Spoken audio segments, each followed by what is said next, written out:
Okay, so to begin with this setup, we're going to add in a XP system. Now this is quite a simple setup, there's not a whole lot to it, but it still kind of always shocked me that there isn't actually a single tutorial kind of detailing how to create a simple flip tank setup like this in XParticles. So what we're going to do is drop in a cube, and I'm just going to kind of turn off my work plane here and my world axis. And with the cube selected, we'll do Shift C and we'll type in display, we'll get display tag. And we will check the use box and just change that to lines. Now if we press F2 and come to that top view, and then I'm going to do Shift S and just make sure that grid/work plane snap is on there. And I'm just going to kind of drag this out to some sort of aspect ratio, kind of keeping it in line there with the grid so we can get whole parameters here. I think something maybe a bit smaller like this will do. And if we press F3 and come down and make this a little bit smaller here as well. In fact, we can even shrink this even more and just align it just like that.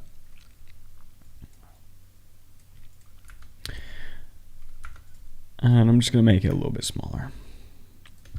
Okay, now we've kind of got this 16:9 type aspect ratio box. And what we're going to do is we're going to change the XP emitter here to object. And then what we're going to do is change it to the cube.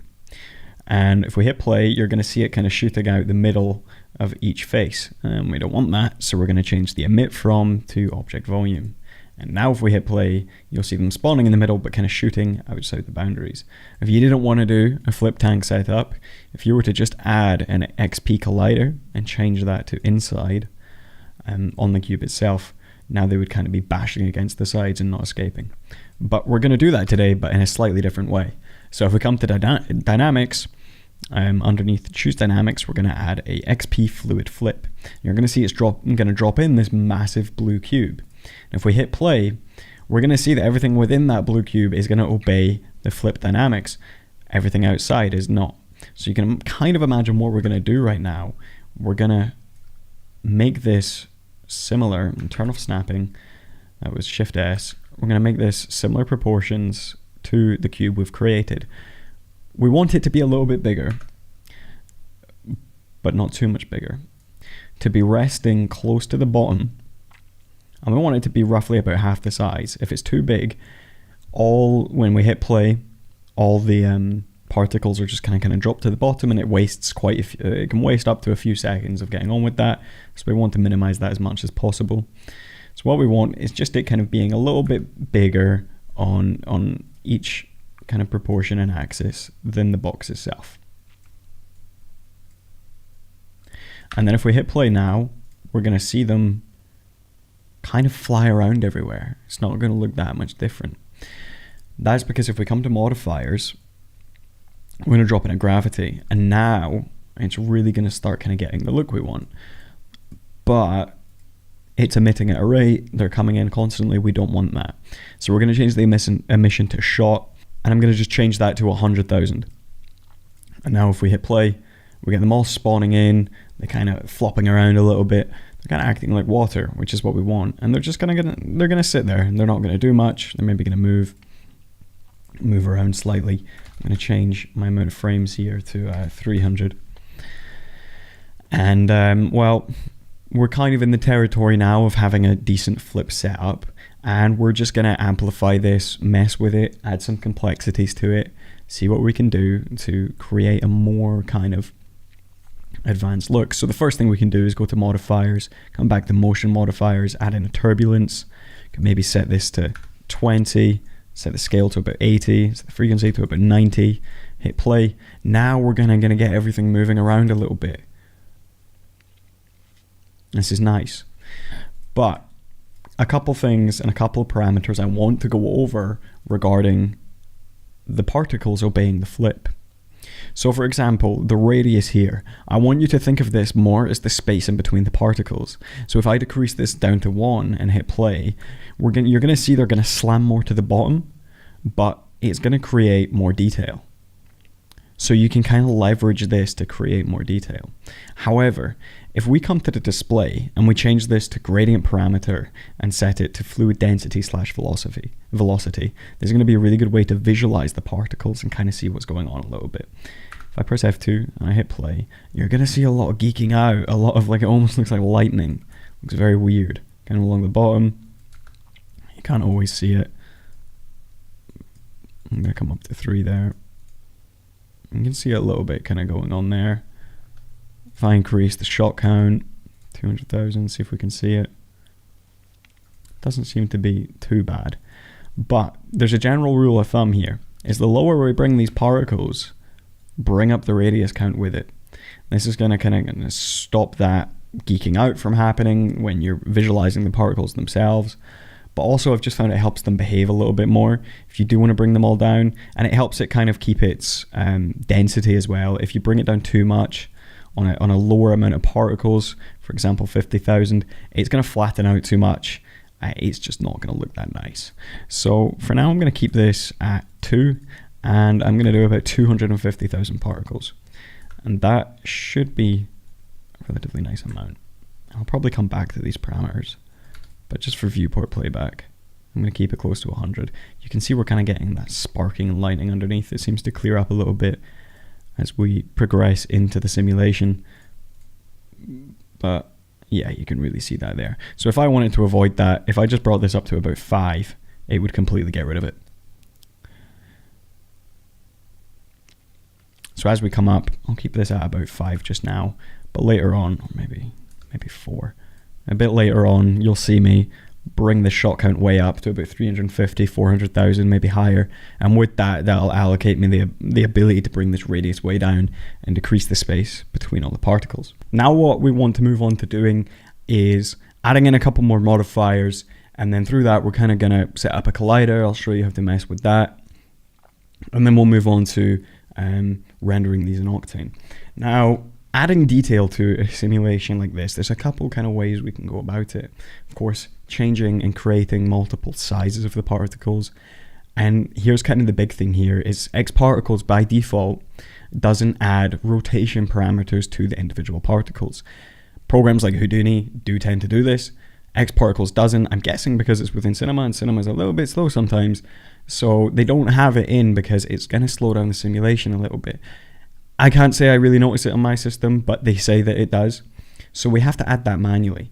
And if you're just planning to render out these particles as spheres, just a sphere object, I wouldn't worry about this. But the way I'm going to show you how to do this today is we'll do it with some Megascan rocks, for example, and that's going to create a pretty interesting look.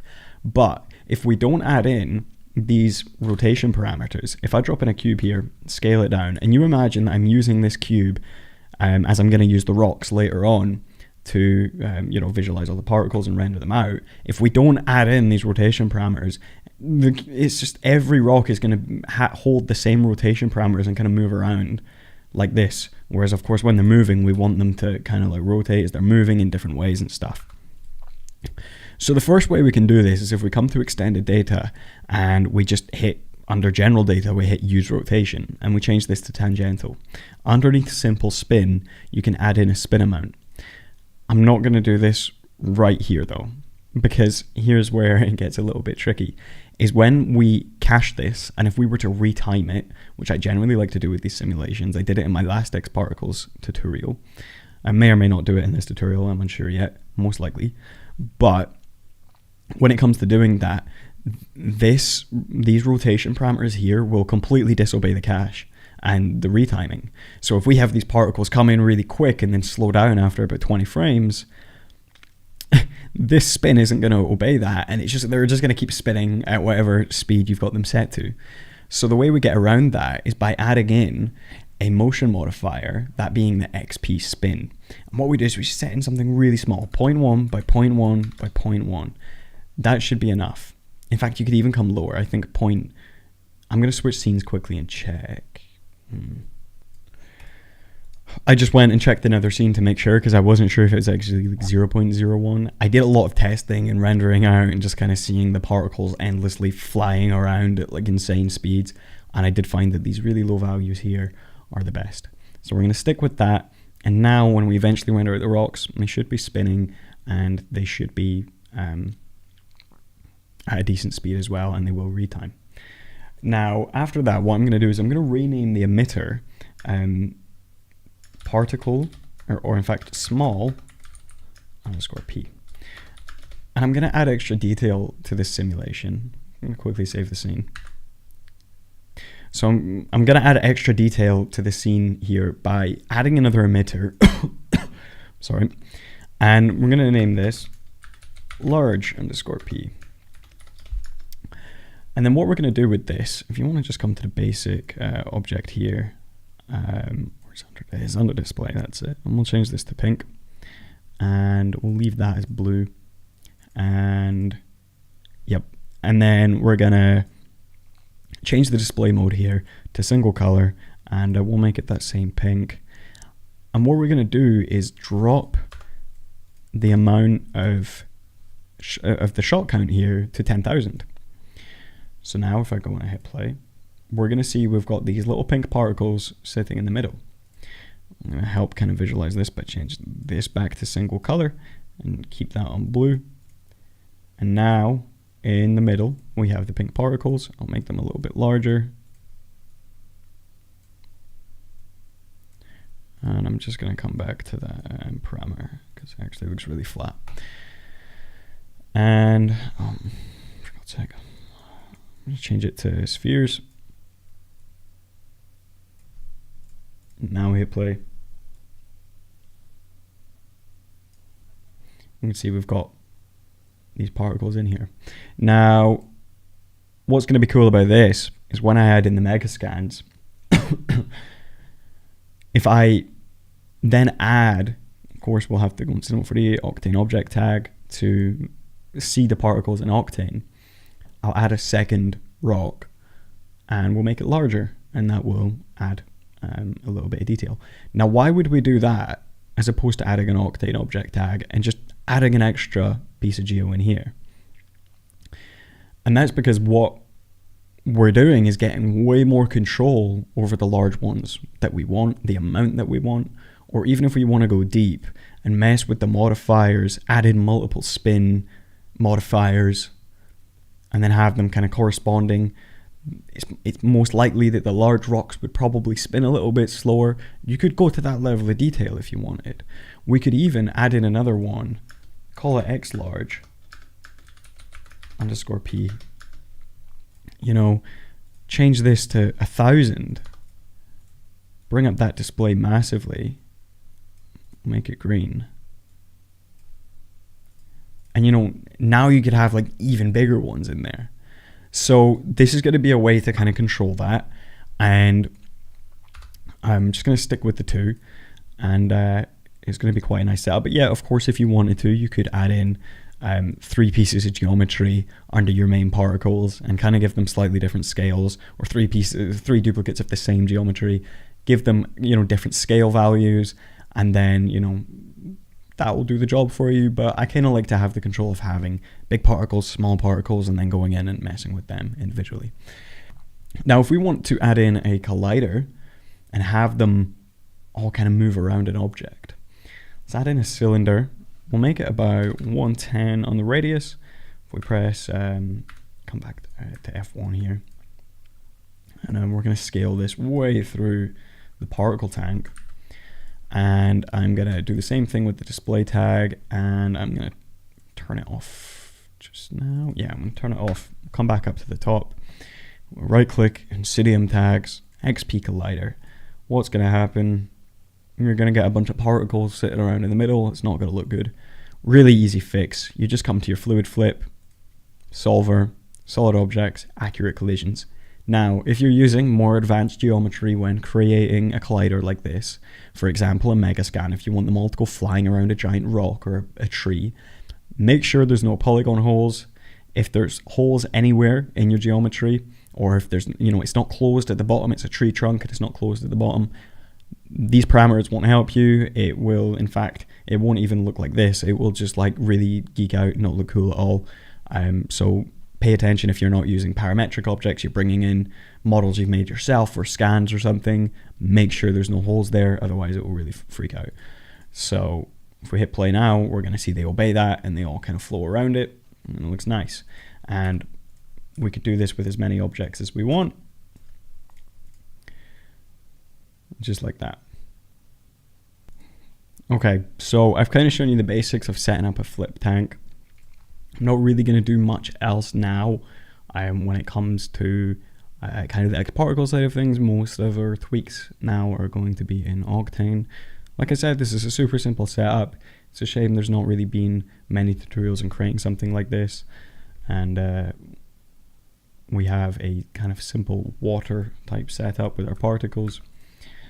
Now, one last thing is if you come into this fluid flip object, we can increase detail with the voxel size.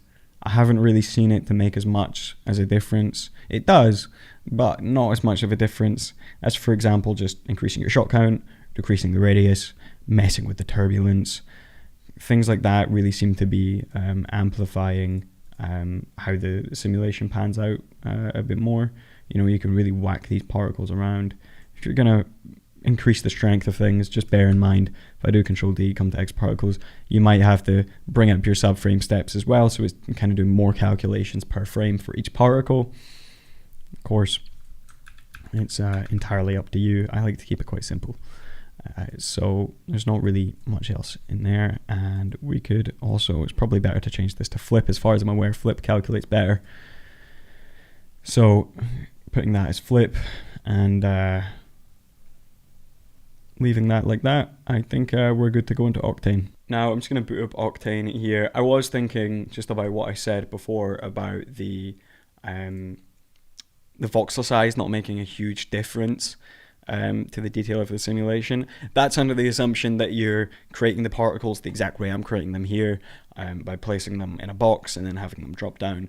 If you, for example, were to kind of do what we did in the last tutorial, where I had all the particles shoot out in one go out of a circle or you know, something in the middle there, and then have them reacting to the bounds this way just through the fluid flip, yeah, the voxel size would be something you want to tweak and mess with, especially kind of these parameters here. But in terms of just getting a nice kind of flowy tank, I don't think is really something you need to mess with for this tutorial in particular, and the end result I'm going to try and get you to. So looking at Octane, you can see it's a little bit messed up. You know, the two basic things here is just because this bottom dot needs to go red on both of our collider and our cube. And then I'm just going to lock that screen there, change it to path tracing. We'll drop in a texture environment, make it black, go to objects, lights, area light, right click, animation tags, target the XP system. I'm going to bring that light out to the side, and then Shift C, Octane camera, and then make sure we enable that. Go to coordinates, and then hitting tab, I'm going to go 0, leave the Y, 0, 0, minus 90. And then I'm going to change the focal length to just 135 and zoom way up. Press F1 to get back into that main view and zoom way up above the tank. And now, underneath here, we've got these Octane tags just under the small particles. We're just going to enable that to geometry, and we're going to see it's going to start to render in everything. And then we're going to leave that like that. Kind of got our setup going. If I'm to hit play here, you'll kind of see it all moving, doing its thing, whatnot. Sorry. I'm just going to come over to Bridge. And you know, I've got a lot of rocks and assets downloaded here. I'm not going to go mental kind of trying to find one. I think I've used this one before. I think the one I used most recently was this sandstone boulder. I'm going to drop that in and use that again. But first we need to just change our renderer up here in the render settings to Octane. I think I'm just going to use this one again. Nice, simple. I'm not really going to have to mess with the texture too much for the sake of the tutorial. But we'll add in a couple different ones anyway for the sake of detail. So I'm going to add that in. And first thing I'm going to do, scale that way down. And press F2 to go to the top view and move it way out of the way. And then in this geometry tag, we're just going to drag that in. And in a second, you're going to see, well, I have to hit play and get some particles in. Keep doing that. It's the rock's way too small right now. I'm going to scale it back up a bit.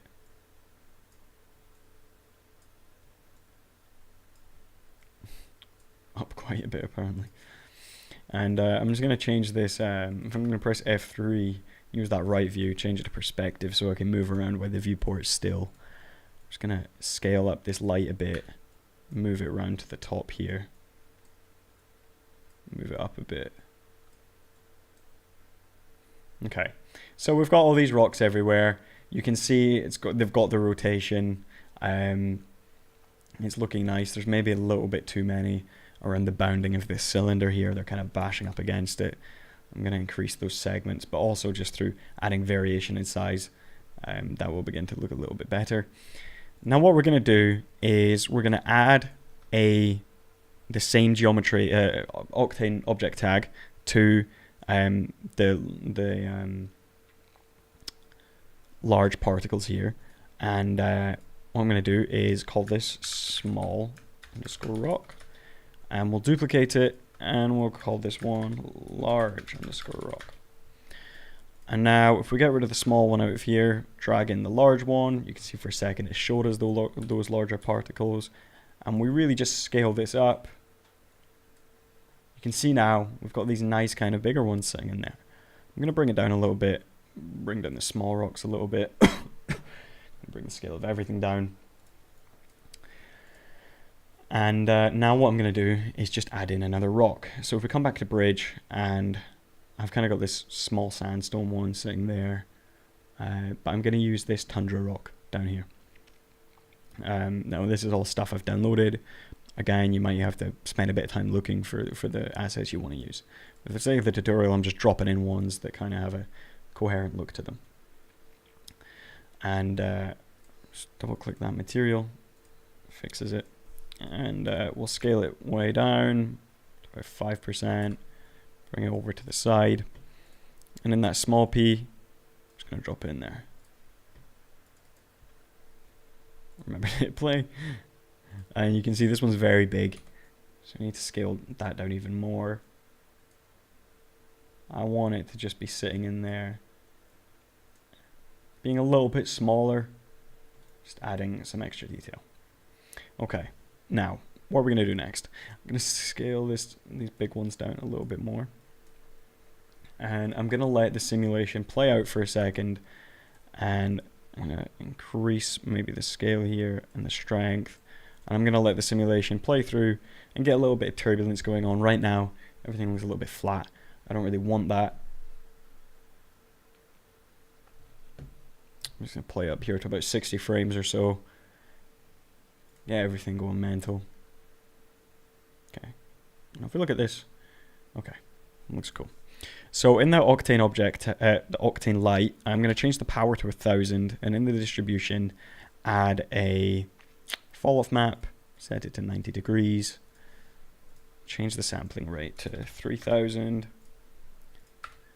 press F3 to come back to that view, press W to get your world axis, and I'm going to drag this back, up, and then I'm going to duplicate the Octane sky, change it to visible, and then back in the primary one, I'm going to lift up the shadows quite a bit, because it was quite dark, and then bring in the camera here, and you know, now we're getting somewhere. It's beginning to look quite cool.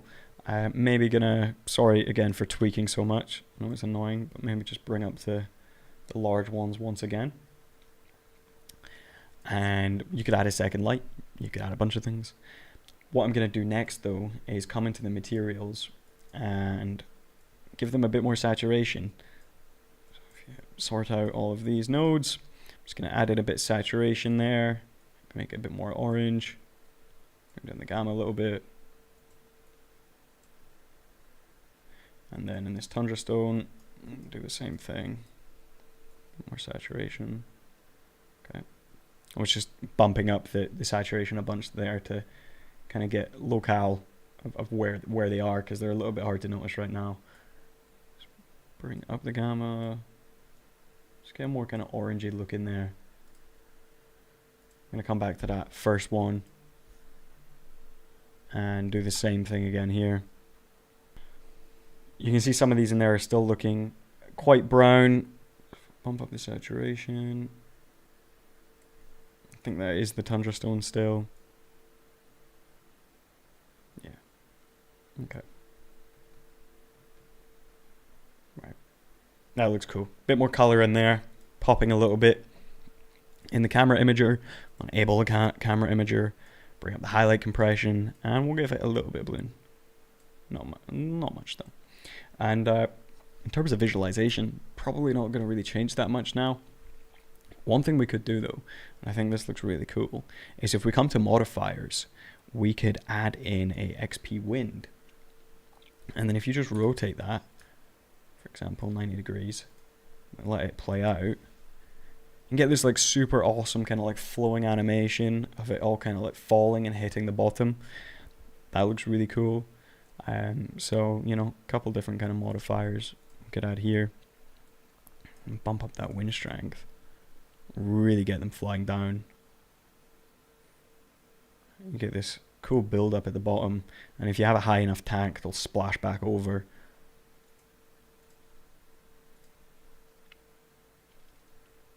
Yeah, render on that. Yeah. So one thing I'm going to do now, I did tell you I was going to come and do this. I'm going to bring down the radius to 2, and I'm going to bring this up to 350,000. I'm going to leave the large at the same. I want that to stay around 10,000, and I'm going to hit play. It's going to be quite a bit slower. And let this come up to about 50 frames or so.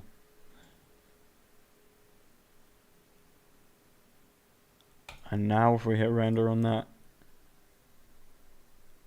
you might not notice a humongous difference, although the particles themselves are going to appear a bit smaller, but one thing you're going to see is that there's going to be way more of them. So now we have to kind of counter that with the scale. Of course, this one has remained the same. We just bring up that small rock back to kind of its original scale that we had before on it. Bring up this other tundra rock. That one is quite a bit darker, isn't it? I'm going to try and lighten that up more.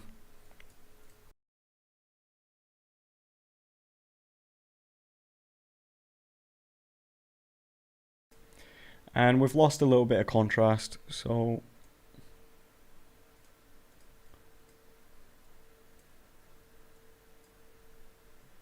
yeah, that's fine.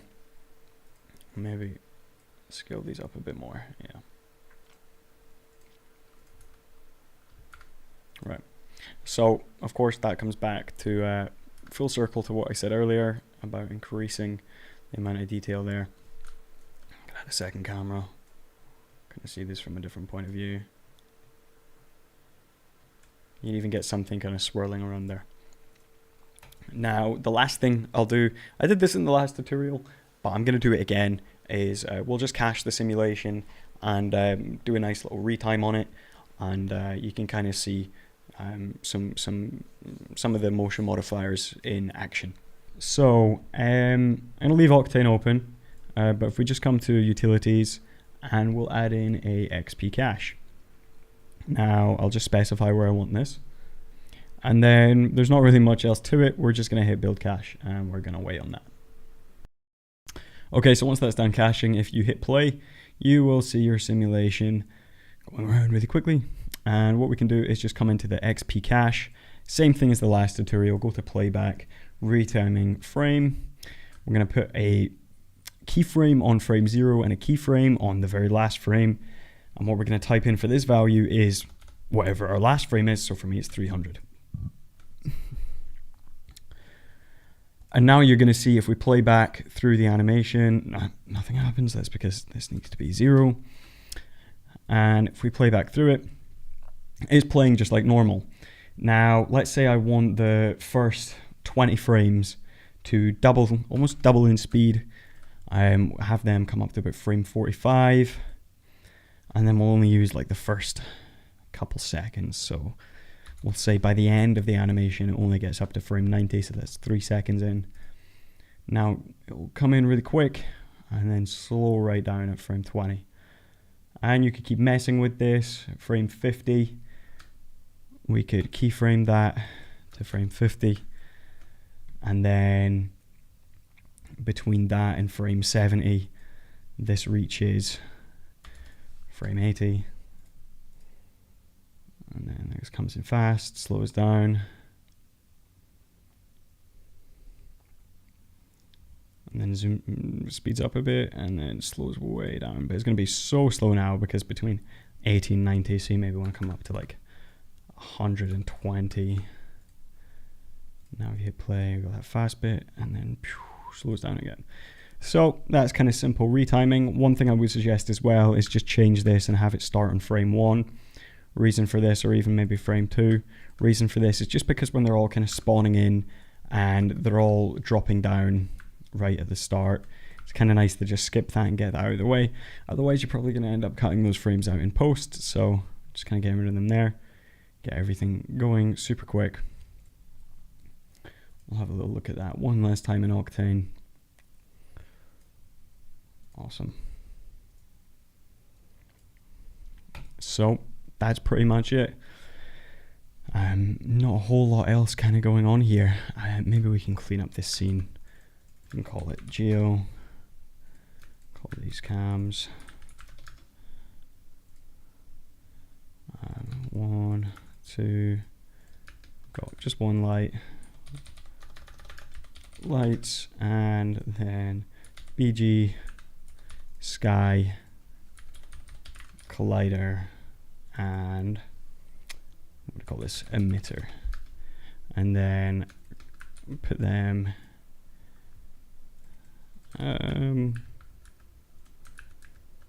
just pop them in the Geo folder and collect all these and call it scene. And there we go. Everything's nice and neat now. That's pretty much it. Not much else to creating these kind of flip tank setups. It's nice and simple. NX particles, it runs quite quick. It caches quite quick. You can see I'm using 350,000 particles. It's a decent amount. You could come up to millions if you want. Although it will get a little bit slow.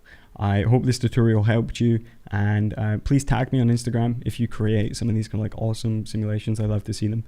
And you know, check out the store, check out my assets, my project files, and I'll be launching private coaching very soon, within the next couple of weeks. So feel free to contact me if you're interested in that ahead of time. And yeah, thank you for watching this tutorial, and I'll see you in the next one.